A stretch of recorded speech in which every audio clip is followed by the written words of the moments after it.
Welcome to the next grade 5 update. Today it was a short lesson because we had computer afterwards, but we still managed to cover some ground.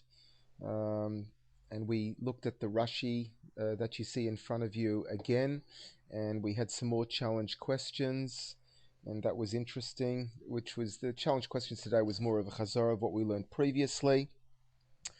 Today's challenge questions was, when do we experience the idea of getting married every year?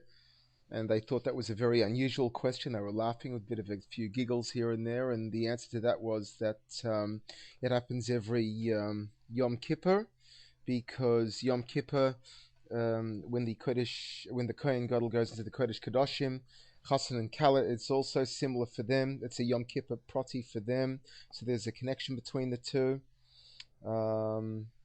The next challenge question was, what is going on under the chuppah compared to? So that was basically going into the Kodesh Kodashim on Yom Kippur. What is hinted in the word machalas? A bit of revision there, a lashon of mechilas avonos, forgiveness of sins.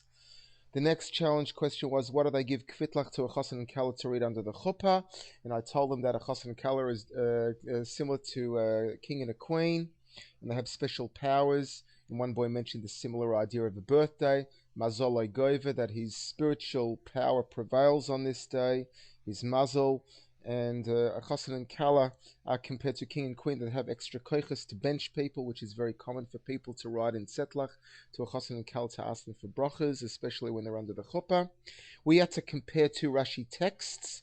This is the text that the boys have been working with all along. And also there is another text that you now see on the screen over here, with one difference. The last word is avoinoi seha.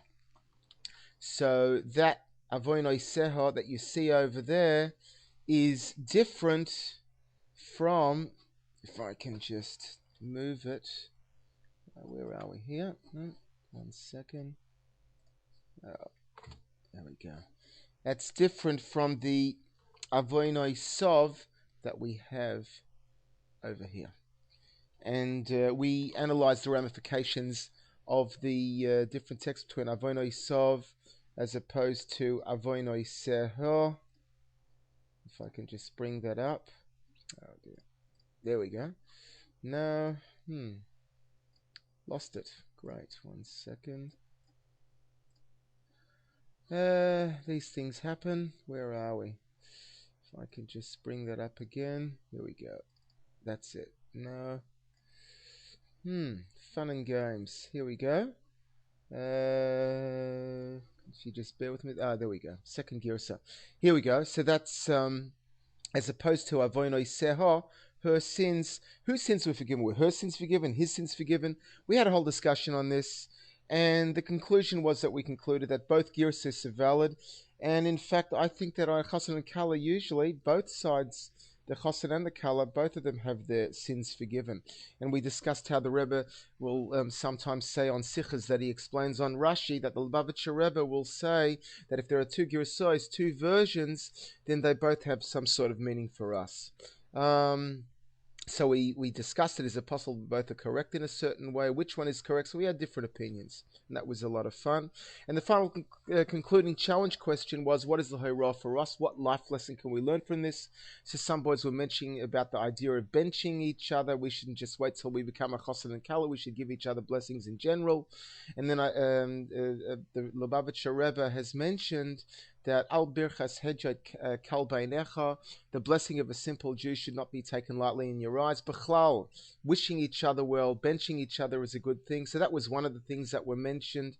There were some other interesting suggestions. I wanted to write them down, but I wasn't able to. I was just too busy. Please remember to revise with your son for the Nekudos test tomorrow. That's really important. And also, I would like some boys for the Unjumble as well as the RTR to do it Baal Pep. I know that there are many boys out there that are capable. Reminder, Tuesday's Nekudos test, Wednesday's the Unjumble, and Thursday is the RTR, the reading and translating of the Rashi. So, looking forward to testing your boys and getting some really good results. That's it for now from Aaron Gross from Grade 5 Yeshiva College. Thank you.